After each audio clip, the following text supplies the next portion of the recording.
What's going on, y'all? It's your guy here, June Archer. Before we get started, go ahead, hit that, bro. Hit that, bro. Here with the star, Power Book 2. You seen him in Power on Stars. Michael Rainey Jr. What's up, brother? How you doing? I'm good. How you Man, listen, I'm excited about this new season, man. How are you feeling? I mean, the last time we saw you, you shot Ghost. Why, man? Why? I had to, he was in the way of my future, like he said, gave him a chance to change his mind. He wanted to turn me in, so I'm like, fuck that. I wasn't going for it. So let me ask you this then. Did you shoot Ghost or did you shoot your father? Like, there's a discrepancy I want to try to figure out. Did you have beef with your dad or did you have beef with Ghost? Yeah, that's a good question. Because Tariq, he never wanted to kill his father. You feel me? But his father, he started changing, and Ghost kind of like took over, the father. So it's like Tariq had no other choice, like, you're not acting like my father right now, so gotta go, He had to protect mine, he had to protect himself, he had to protect the family, so he had to make that move. Yeah, he had to do what he had to do, Now, did Tariq see himself in his father, and that's kind of what the power struggle was, and now that you're on to this new season, and we're seeing this different side now of Tariq St. Patrick, are we going to see that there's a lot of similarities with Tariq St. Patrick and Ghost? Yeah, definitely. You're definitely going to see the similarities because, Tariq is living in two worlds right now. He's in school trying to get those good grades to get the will and everything. And then he's in the streets trying to get money for mom's lawyer and stuff. So, like, it's definitely a resemblance. Ghost, he was in the club world and he was in the drug world. And now he's in the, he was in the politics world and the drug world and everything. So it's like, Tariq is basically like, it's like history. He's like history rewriting itself. And Tariq, he doesn't even notice how similar he is to Ghost. So that's another crazy part about it, because like Tariq doesn't even notice the shit that he does is basically just like Ghost, and it's just like it kind of like takes him over, and that's just how he moves. Like it's in his blood. Right. So it's inevitable. Well, to me, when we're watching it, and as you said, you're going to school, you're in this particular private school, and you got the home life, you got the background and the backdrop of what you had to deal with. We're talking about code switching, right? Yes. Now, for people that don't know, you're Jamaican. I'm Jamaican, right? We're Jamaican. How a lot of code switch happens when you're Jamaican and when you're black, right? Yeah, so, sure. Did that help you be able to kind of understand how deep you had to really think in order to code switch as the character Tariq? Yeah, definitely, because like certain situations, like just being black, like you said, like we gotta adjust kind of, because it's kind of what people expect from us, I guess. But it's not only just that, but it's just like like certain things people just don't want to give to us unless we act a certain way, look a certain way. So we gotta code switch to get what we need in life certain times. So that's basically what Tariq is doing. Like he's in the streets, he's acting. He's smart, he's street smart, gangster. When he's in school talking to the principals, he's setting up like this, right. like real cordial with it. So that's definitely plays a big factor in the show for sure, code switching. Now, like I said, we two different generations, but now if Tariq was Jamaican, would he get away with some of the things he was doing? Hell no. Hell no. Not one chance, hell no. Something different. Nah, culturally different. Parents don't play that. Caribbean parents don't play that. You know that already. So you try one little thing, it's over. It's a wrap. The minute you can raise your voice, it was going to be a problem. It's over. Big thump. Yeah, big thump in the air. So you started when you were 12 years old. You're 19. How have you developed as a person and as a character from when you started to now, going into Power Book 2? Man, a lot. I basically grew up, like on the set about, around everybody. I was 12, turning 13 when I started. I'm about to be 20 next month. So it's like, I definitely learned a lot from everyone being on set. Not even just the cast, like even the crew, like, producers, everybody. Like everyone taught me a little something going on in my life, So having them around as I was growing up definitely helped me, become the person I am now. So shout out to all my power people, the cast and the crew and all of that. What's the dynamic with you and Notori on this show as mother and son? How has that developed off screen as well as on screen? Because we see this love between the both of you. Like you're holding your mother down, she's holding you down. How does that work off screen in terms of being able to get ready and prepared to make that happen? Because there's so many intense scenes with the both of you, right? And I'm only assuming for this new spinoff that things are getting ready to get crazy. Oh yeah, it's definitely gonna get crazy. But I mean, like, just as far as, you know, like chemistry and everything, and warming up for scenes, it's like, for me and Notori, it's always easy. Like, me and her, we be knocking scenes out like this. Like, I don't know, like with us, like, we always working quick. So like, Some magic. Yeah, it's like some magic. Yeah. So shout out to Tori, I love her. We work very, very well together. What can we expect from the jump with Tariq? When we tune in September 6th, what do we expect? Is there going to be any surprises? Do we have to wait? Is there some kind of anticipation? Like, what can we expect from the jump? I mean, there's definitely going to be some surprises for sure. But honestly, what you could expect from the jump is just, it's gonna get crazy fast, because, you know, Tariq, he's already in some deep stuff. You know, like, he's coming off of killing his father. He already got that weighing on him, as far as, like, you know, just thinking like, damn, I just killed my father. Like, you know, like, no, he never really wanted to do that, but he had to. So, like, obviously that's weighing on him. Then Ma going and taking the rap for it, and she didn't even do it. Like, obviously that's weighing on him as well. So it's like, he's got a lot to think about. He got a lot of decisions to make. And, you know, he got to look out for his family. You know, he got to look out for Yasmin and Grandma and Ma. So, you know, he's like the man of the family now. So I could expect to see Tariq make some crazy decisions for him and his family, for sure. Who's the comedian on set? Because for every set, we always hear some backstory about who was pulling the prank, who's pulling the joke. Who was the prankster? Who was the comedian that when they say cut, they jump right in and they making everybody laugh? Who is that? Definitely Gianni. Definitely Gianni, that plays Braden, and Method Man. Like, when Method Man steps on set, like, the energy is just like, it changes. Like, nobody could have a frown on their face when Method Man is on set. He does not have it.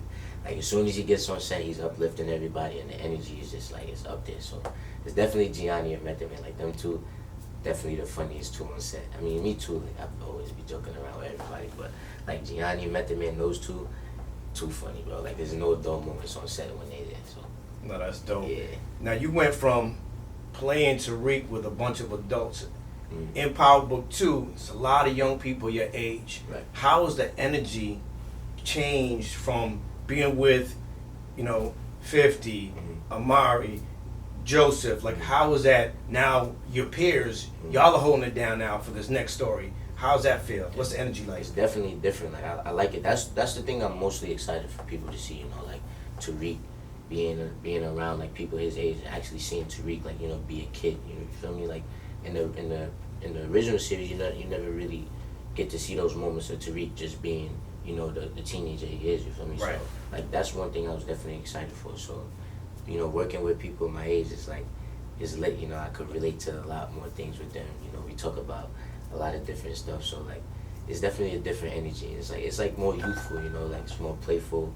It's more energetic. So that's one dynamic of the show that I'm waiting for everybody to see. Cause, like, you know, it's still gonna have, like, the grittiness, the realness of, you know, the original show. Right. And then on top of that, it's gonna have, you know, some playful moments, some funny moments too. So, like, that's gonna be exciting for the new show, for sure. So you went from an all-star cast, and now you add Mary J. Blige and Method Man to the mix. Yeah. How is that? I mean, two iconic. I mean, you might be a little too young to kind of understand the music, but I know you know the music. Yeah, nah, but to be on set with these two, like, how was that? It's crazy, cause, like, you know, like, my mom would be cleaning the crib and stuff. She would be listening to, like, Mary J. all day and stuff like that. So that music like that was, like, always in my ears when I was a youngin'.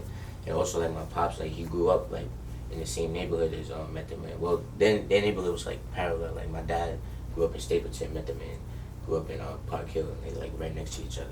So, like, just being, like, you know, just working with Method Man is dope, because, like, we from Staten Island. And, you know, Staten Island's like the forgotten borough. So, like, we represent it right now. You know, me and him on set. We the two Staten Islanders on set. So that's a big thing for me. So y'all the majority then. Yeah, you know, Staten Island in the building for sure. But just working with Mary, though, is, like, it's insane, because, like, when I first met her at the table read, like, she was, like, excited to meet me. I was like, what the hell? Like, you're Mary J. Blige. What are you excited to meet me for? Like, but she was just letting me know, like, how much, like, she enjoys, like, the way I play Tariq and my work and everything, and, like, stuff like that. That was just, like, humbling for me. And, like, you know, Mary J. paying attention to, like, the stuff I do. Like, that's crazy. Like, she's a walking legend. So I'm definitely grateful, you know, to have those those great people around me and the cast and everything for sure. Playing Tariq, you know, you've lived it. How is it now moving into Power Book 2? Because people hated to love you and they love to hate you. Because every week somebody wanted to beat you, somebody wanted to get rid of you, we trying to trade you. Facts. How do you manage people not understanding, listen, this is just my character. Like this is not me. Like I behave myself. Yeah. Trust me, I'll behave myself. How is that trying to get people to understand, like, yo, this is my character? Man. Because you play it well. Like people won't hate you unless you play it well. That is true. I mean, like, it's hard trying to get them to understand, you know, like, cause they just so into the power world, like they just stuck into it. So it's just like, you know, it's what I expect really. I mean, if they wasn't doing that, then honestly I would be mad, cause like, you know, if you're getting a reaction out of people, then you know that's a good sign. You know, they're paying attention to the show, they're paying attention to my character's storyline. So it's like, you know, I can't really ask for more. Like, you know, they're paying attention. Like whether they hate the character or love the character, you know, it gets a reaction out of them. So that's really all I could ask for. What motivated you to get into acting? It's crazy, bro. Like, I mean, like, I like when I was little, like I always see like Disney and Nickelodeon. I'm like, damn, I wish I could be on Disney and stuff like that. And like, but I never really like pursued it. You feel me? Like I'd just always be like, yo, I wish I could act. But then like, music was always my thing, so I was always just focused on music before like acting or anything. So like one day I was just in the hat with my mom. We was walking to get some food or whatever, and a lady from this agency named Generations, her name was Gina. She just saw me and she walked into my mom. She was like, "Is your son into any like print work or acting or modeling or anything like that?" And my mom, like, they just ended up chopping it up for a little bit. And in the same week, I ended up going to an office for a meeting with the agency and stuff. And then after the meeting, they got me about, I got like 3-4 auditions for Sesame Street, Law and Order, this commercial for Price Choppers. Like, this was all like little stuff when I was like, you know, I was 8, 9. And then that's basically like how it happened. Like the ladies, like, she just scouted me and she was like, yo, like, you have a good face for acting and print work or whatever, so let's see if we could do whatever. And then that's basically how everything started, you know, like, got the ball rolling. And then I did this music video for an Italian singer, and like that music video went crazy in Italy. It was like one of the biggest music videos on MTV out there. So there's a director, Silvio Muccino. He just saw the video, and like I don't know how he even got any of my mom's contact information. Like he emailed it. He was like, "We saw your son in the music video, and he's gonna be the perfect kid for my movie." And like, and basically they reached out to my mom. They got to her or whatever, and then we ended up going to Italy for like 10 days, like, you know, to meet up with them and see how Italy was, because, you know, the movie was gonna be shot in Italy. So I was out there just, you know, kind of getting the feel of Italy. And then I left and came back and ended up living there for like a year and some change, and I filmed my first movie out there in full Italian, and that's really what got everything like started, like that movie, or the music video, and then that movie, and then from that movie I did Love right after that. That was the movie with Common and stuff like that. So did you ever think you would be this big, hell this no. Early in the game? Hell no. Honestly, like, I mean, like, I always like once I got into it, like, I always, like, you know, I always wanted to be, like, you know, like, working, but like I never expected it to just, like, you know, be like this. Like, this is crazy, bro. Like, it's honestly unreal to me. Like, I'm still like, still doesn't feel real. Like, the premiere is coming, it's closer and closer, and I'm just like, yo, what the heck? Like, this is really It's coming. Like, yeah, It's here. Yeah, Now, how do you prepare? Because you get into some dark places. You were in some dark places in Power. You know, leading up to the finale, shooting your pops. Yeah. How do you find that space to kind of lock into the character, given whatever the scene's gonna call for?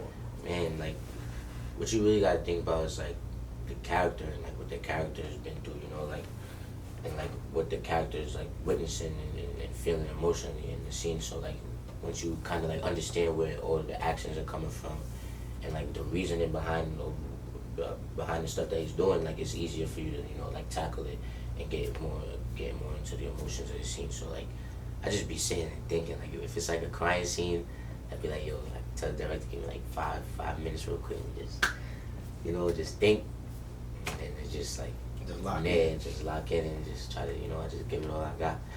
But honestly, like, I don't know, like, it's been like that since since I started filming, since I started acting, like I just take some time and then like it just goes. Lock in. Like yeah, it's You crazy. you're with some heavy veterans. What is the best piece of advice you've gotten, whether it's worldly advice from Michael Rainey Jr. or advice to play Tariq St. Patrick? Honestly, the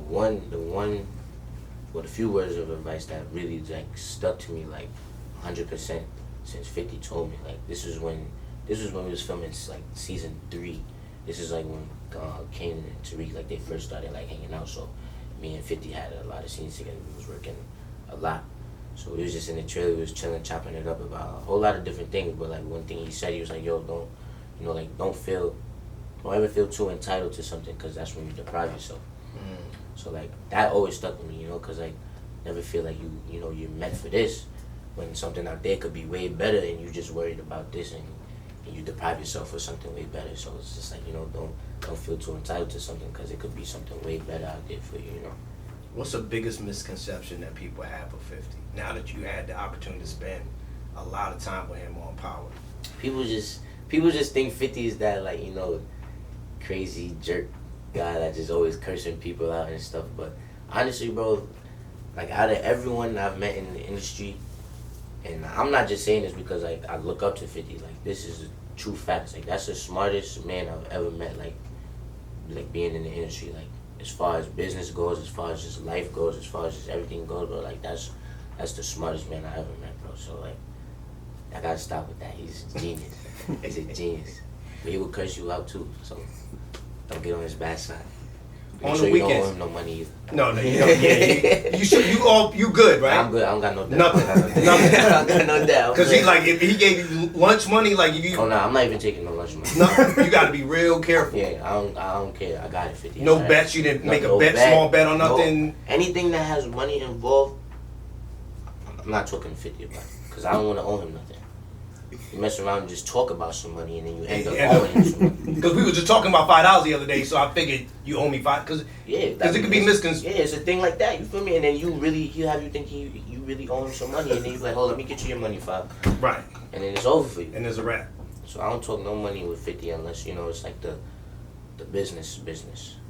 And if he just me and cut the $5, check. If it's just you and him, be careful. You Don't got even talk about prices about nothing. yeah, like, you yo. got it. Yeah, You can have it. yeah, I get that. On the weekends now, growing up, was it hip hop or was it reggae or was it a little bit of both? What were you rocking to? What were your parents rocking to that influenced you? Definitely a little bit of both. Like my mom, she's from Jamaica, so she was definitely listening to that. But like honestly, like I really was always listening to like my own music. Like even when I was little, like I had my little iPod and stuff. I had mad 50 Cent on that shit. My mom always used to yell at me for listening to 50. She always used to, one time she took my iPod, I was so tight, bro. I couldn't listen to music for like 2 weeks. I was sick. All because I was listening to 50. She's like, oh, this cursing, all this blah, blah, blah. Everything used to get in trouble for wearing a do-rag like 50, and she would never even let me wear a do-rag. She literally started letting me wear a do-rag when I was like 16, bro. I used to have to try to sneak out the crib with my do-rag. If she see me walking out the crib, take that over, snatch it right off my head. But honestly, like it was definitely a little bit of both, like Jamaican music, reggae, dancehall, and some hip hop too. Cause my mom also had a foster kid for a while that lived in a group home like across the street from us, and he ended up moving out of there. He was living with us, so he was like my big brother. He was from Jamaica. He was always listening to some Jamaican music. So like that's where I got like my knowledge of Jamaican music from. So shout out to my guy Sean. All right, so I know you saw the versus battle. Was it Beanie or Bounty? Who did you have? I ain't gonna lie, they both was killing it, but I don't know. I like Bounty Killer. I'm not gonna lie, like Bounty, like I don't know, he got it for me, cause he be making that gangster music Yeah, too. he does. I be in that mood sometimes, really just go crazy. So I think Bounty had it, but Beanie, he's the man too. I can't really pick, but if I had to. Icons. I think Bounty had the versus jump for sure. Now, who are you listening to these days? Like, who do you listen to when you're on set, getting ready to prepare? Like, who are some of your favorite artists? Right now, man, I've been listening to a lot of like dancehall, like ever since I came back from like even like last year when I went to Jamaica. Like ever since then, I just really been listening to dancehall. Like Massacre, Tommy Lee, Vibes Cartel, you know, Squash and them. You know, all the new artists, you know, Prince Swanee, you know, all the new dancehall artists. But as far as like rap music goes, I haven't really been listening to too much of the new stuff. Like, I mean, obviously I listen to like Lil Baby, heard Gunna's new album. Money Man is fire. I've been listening to Money Man a lot. Uzi, of course. How about that new Nas? Check that out. Oh yeah, I checked out new Nas. Okay. Yeah, that's tough. What else? Obviously 5-Year Foreign, you know, Pop Smoke, rest in peace. But yeah, like I really been listening to a lot of dancehall. But honestly, you know, once Pop Smoke dropped that album, I had to. You had to cop that. Of course. All right, so I'm gonna ask you a personal question though, because I know y'all thinking this. Is Major Hype your pops? tell me, somebody say, yo, you kind of look like Major Hype. Nah, I ain't gonna lie. Someone definitely told me that before, but I don't see it. I don't see it. I don't know. You don't see it? What can we expect, man? We're super excited about this premiere. What do you want to see come from it? You are now 19, getting into 20. You started at 12. Mm-hmm. We're looking at probably another 5-6 year run. So at 25, I will. Where do you see yourself? 25, I see myself. You know, like I say this all the time. Like I never really want to speak on the future too much. Like at the young age I'm at, like, cause you know anything can happen. But honestly, it's like I just see myself just being happy. You know, being at peace with everyone around me. You know, making sure my family is comfortable. Making sure, you know, like the people around me comfortable. That's really like my main focus. Like when I get older, I just want to make sure all the people that stay true to me, all the people that, you know, that's real to me and that stayed around since nothing. I just want to make sure they're good. Make sure everyone's happy, smiling, comfortable, and taken care of. Honestly, like me, I'm not really too worried about where I'm gonna be. Like in 5 years, because like that's just it's gonna handle itself. But I just want to make sure everyone around me that's my real people, they're good for sure. Like that's one of my main focus.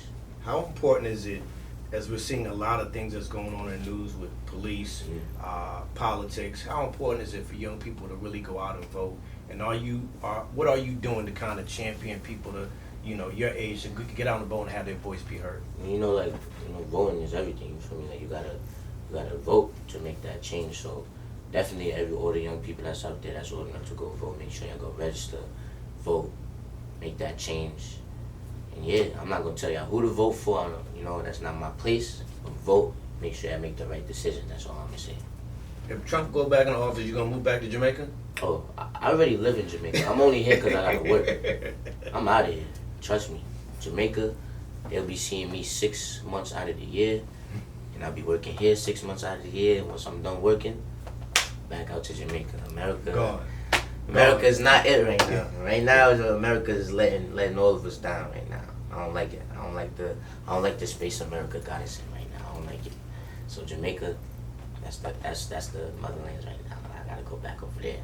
All right. What's the biggest piece of advice you could give some young people that are watching you today to have aspirations of doing exactly what you're doing? Man, always stay true to yourself.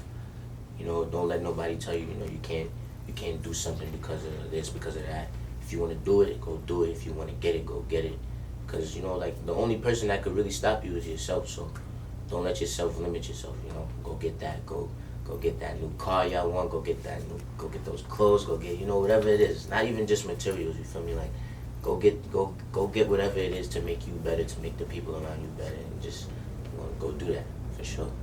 Listen, September 6th, Power Book 2, Ghost. Michael Rainey Jr. starring as Tariq St. Patrick.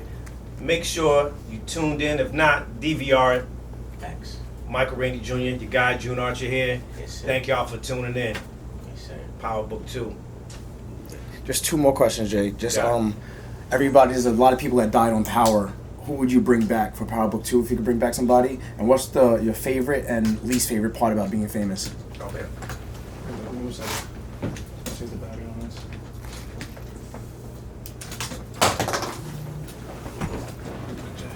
Wow. It's all good.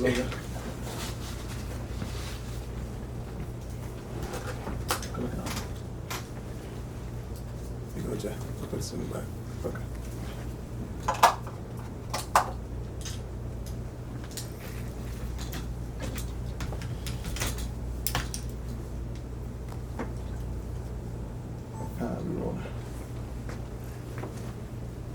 So, a lot of people died in Power. If you could bring one character back, who would it be? That's a good question. I mean, obviously, you know, I would want Little Sis to come back, yeah. But honestly, I would bring back Kanan.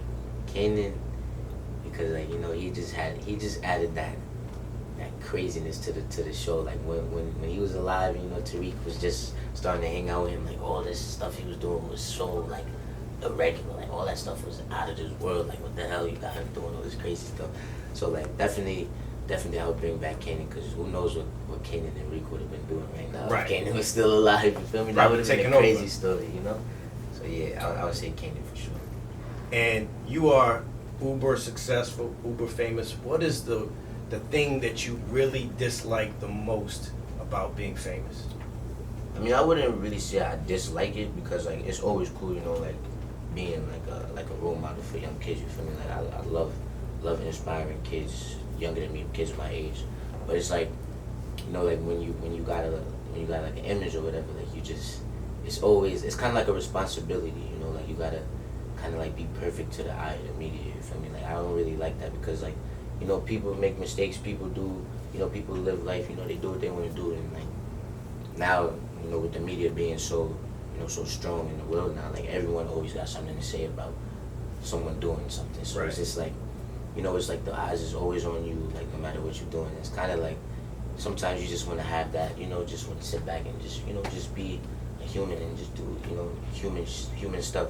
But you know, like it's what comes with the territory. So I wouldn't say I dislike it, but I would say, like, you know, I wish I had more time to just, you know, just be to myself rather than, you know, to the media, you know. Who are some of your heroes growing up that kind of inspired you and motivated you along the way? 50 Cent, number one inspiration. Ever since I seen him with the blue Lambo, like when I was a little son, I was like, nah, I need a Lambo. Like that was like, once I seen that, I was like, yeah, I need a Lambo. So that's definitely one of my biggest inspirations. My mother, she always keeps me going, because like my mom is the strongest human being I know, smartest, strongest.